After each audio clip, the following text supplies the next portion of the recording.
क्या देश में इलेक्टोरल बॉन्ड खत्म होने के बावजूद ब्राइब का एक दूसरा रास्ता निकाला गया है? और क्या सबसे ज्यादा बेनिफिट अभी भी रूलिंग गवर्नमेंट यानी कि बीजेपी को मिला है? सोचिए जरा कि जब सुप्रीम कोर्ट ऑफ इंडिया ने इलेक्टोरल बॉन्ड स्कीम को स्क्रैप किया था तो कंट्री में एक कलेक्टिव साई ऑफ रिलीफ थी। हेडलाइंस बोल रही थी कि हिस्टोरिक वर्डिक्ट, एक्सपर्ट्स कह रहे थे कि transparency finally wins. Supreme Court ने क्लियरली कहा था कि electoral bond scheme violates the citizens right to information और इसलिए अनकॉन्स्टिट्यूशनल है। लेकिन इंडिया के पॉलिटिकल इकोसिस्टम में एक बात पुरानी है, सिस्टम कभी खाली जगह नहीं छोड़ता। इलेक्टोरल बॉन्ड्स गए पर पैसा देने का रास्ता बंद नहीं हुआ, बस रूट चेंज हो गया है। और इस बार जो रूट उभर के आया है उसका नाम है इलेक्टोरल ट्रस्ट। इलेक्टोरल बॉन्ड्स का लॉजिक सिंपल था, anonymous donations, banking channels, black money कब। पर प्रॉब्लम ये थी कि वोटर्स को पता ही नहीं होता था कि कौन सी कंपनी कौन से पार्टी को कितना पैसा दे रही है। अब सुप्रीम कोर्ट ने इसी सेक्रेसी को डेमोक्रेसी के खिलाफ माना था। कोर्ट का मानना था कि अगर वोटर्स को पॉलिटिकल फंडिंग का पता नहीं होगा तो वो इन्फॉर्म्ड चॉइस कैसे लेंगे। इसी वजह से फरवरी 2024 में स्कीम को स्ट्राइक डाउन कर दिया गया। लेकिन डिसीजन के बाद जो नंबर्स आए उन्होंने एक नया अनकंफर्टेबल ट्रुथ सामने रखा है। अब इलेक्शन कमीशन ऑफ इंडिया को सबमिट किए गए कंट्रीब्यूशन रिपोर्ट्स के हिसाब से ₹3,811 करोड़ इलेक्टोरल ट्रस्ट के थ्रू पॉलिटिकल पार्टीज को मिले सिर्फ 2024 से 25 के बीच में। जी हाँ व्यूवर्स, आपने सही सुना। अब ये अमाउंट पिछले सालों के कंपैरिजन में लगभग 3-fold इंक्रीज है। और सबसे स्ट्राइकिंग डिटेल ये है कि over 82% of this funding went to the Bharatiya Janata party. Congress को इस टोटल का लेस देन 8% मिला है और बाकी पार्टीज ने जो बचा वही शेयर किया। ये नंबर्स कोई पॉलिटिकल रिटोरिक नहीं है, ये ऑफिशियली रिपोर्टेड डेटा है। और जब रूलिंग पार्टी को इतना डिस्प्रोपोर्शनेट फंडिंग मिलता है तो सवाल अपने आप खड़े हो जाते हैं। इसी कंटेक्स्ट में advocate and activist Prashant Bhushan का स्टेटमेंट काफी ज्यादा अटेंशन ग्रैब करता है। उन्होंने ओपनली कहा कि there is no doubt that companies funding political parties through electoral trust are paying thinly disguised bribes for favours from governments run by those parties. ये एक स्ट्रॉन्ग एलिगेशन है और कैजुअली नहीं बोला जा सकता। एडवोकेट भूषण यही नहीं रुकते, उनका और कहना है कि each donation is earmarked for parties whose governments give them favours. मतलब डोनेशन कोई न्यूट्रल एक्ट नहीं है बल्कि एक एक्सचेंज है, फेवर्स के बदले फंडिंग। और जब ये बात एक कॉन्स्टिट्यूशनल लॉयर बोलता है तो इसका वेट और ज्यादा हो जाता है। यहीं से इंडियन डेमोक्रेसी का एक पुराना और सेंसिटिव सवाल फिर से सरफेस पे आता है, कॉर्पोरेट इन्फ्लुएंस इन पॉलिटिक्स। अब कंपनीज का पॉलिटिकल पार्टीज को डोनेट करना इलीगल नहीं है, इलेक्टोरल ट्रस्ट के थ्रू तो और भी रेगुलेटेड है।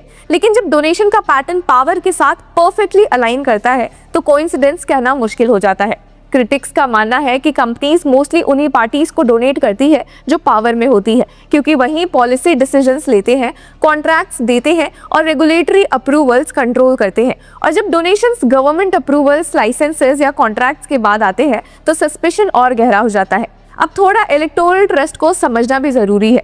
Electoral trust scheme actually UPA government ने 2013 में इंट्रोड्यूस की थी। ये इलेक्टोरल बॉन्ड से पहले आई थी। दोनों का ऑब्जेक्टिव सेम था, पॉलिटिकल डोनेशंस को फॉर्मल बैंकिंग चैनल्स में लाना, लेकिन अप्रोच अलग थी।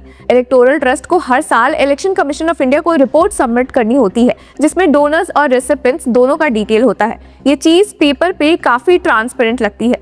रूल्स के हिसाब से कोई भी कंपनी जो कंपनीज एक्ट के अंदर रजिस्टर्ड है इलेक्टोरल ट्रस्ट बना सकती है। Section 17CA of the income tax act 1961 के अंदर कोई भी Indian citizen, Indian company, firm, Hindu undivided family या association of persons electoral trust को डोनेट कर सकता है। डोनर को अपना पैन डिस्क्लोज करना मैंडेटरी है। डोनेशन सिर्फ चेक, बैंक ड्राफ्ट या इलेक्ट्रॉनिक ट्रांसफर से हो सकते हैं।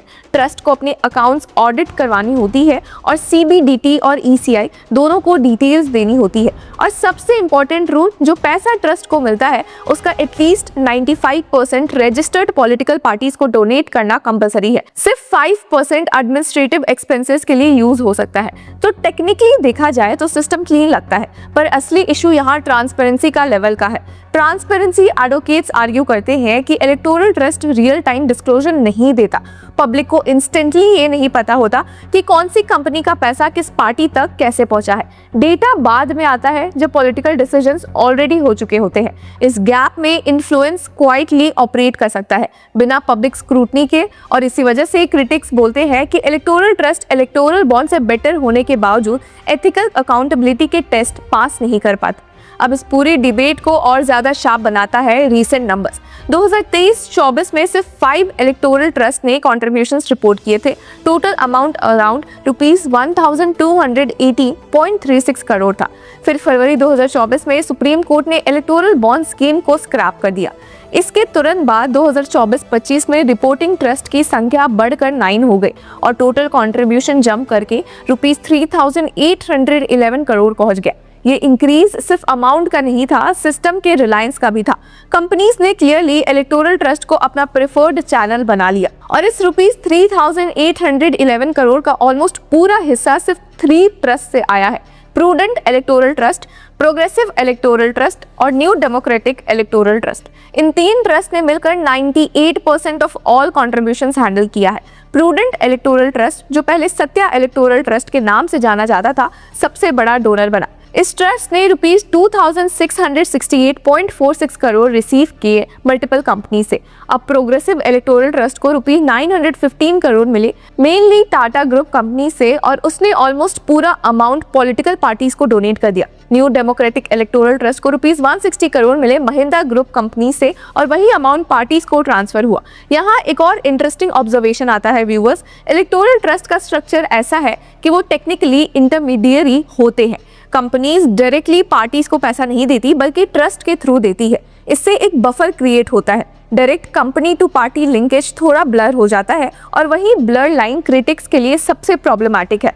एडवोकेट प्रशांत भूषण का आर्गुमेंट यही फिट होता है कि trust mask quid pro quo arrangements, मतलब give and take clearly visible नहीं होता पर एग्जिस्ट करता है। क्रिटिक्स ये भी पॉइंट आउट करते हैं कि इलेक्टोरल ट्रस्ट फंडिंग का डिस्ट्रीब्यूशन हाईली कंसंट्रेटेड है। जब एक रूलिंग पार्टी को इतना ज्यादा शेयर मिलता है तो परसेप्शन नेचुरली बन जाता है कि पॉलिटिकल फंडिंग पे टू प्ले मॉडल पे चल रही है। इस परसेप्शन का डेमोक्रेसी पे काफी गहरा इंपैक्ट होता है, क्योंकि डेमोक्रेसी सिर्फ एक्चुअल करप्शन से नहीं बल्कि परसीव्ड करप्शन से भी वीकन होती है। अगर वोटर्स को लगता है कि पॉलिसीज कॉर्पोरेट डोनर्स के इंटरेस्ट में बन रही है तो इंस्टीट्यूशन पे ट्रस्ट कम होता है। यहीं पे एक क्रूशियल डिस्टिंक्शन समझना जरूरी है: legality versus morality. Electoral trust legally compliant है, लॉ फॉलो हो रहा है, डिस्क्लोजर्स हो रहे हैं, ऑडिट्स हो रहे हैं, लेकिन ट्रांसपेरेंसी एडवोकेट्स कहते हैं कि लीगैलिटी अलोन काफी नहीं होती। पब्लिक को ये समझने का मौका मिलना चाहिए कि कौन सी कंपनी का पैसा कौन से पॉलिटिकल डिसीजन के आसपास सर्कुलेट कर रहा होता है। जब तक ये लिंक क्लियर नहीं होता, अकाउंटेबिलिटी इनकम्प्लीट रहती है। एंड में सवाल बहुत सिंपल लगता है पर आंसर कॉम्प्लिकेटेड है। क्या इंडियन डेमोक्रेसी में पॉलिटिकल फंडिंग सिर्फ सपोर्ट सिस्टम है या पावर डायनामिक्स का टूट? इलेक्टोरल बॉन्ड्स गए, इलेक्टोरल ट्रस्ट आए, पर डिबेट वही की वही है। जब तक वोटर्स को पूरी पिक्चर नहीं दिखेगी कौन किसको कितना और क्यों, तब तक ट्रांसपेरेंसी का क्लेम इनकम्प्लीट रहेगा। तो व्यूवर्स, आपकी क्या राय है इस पूरे मुद्दे पर? हमें कमेंट सेक्शन में जरूर बताएं और तब तक के लिए कीप फॉलोइंग लॉ चक्र।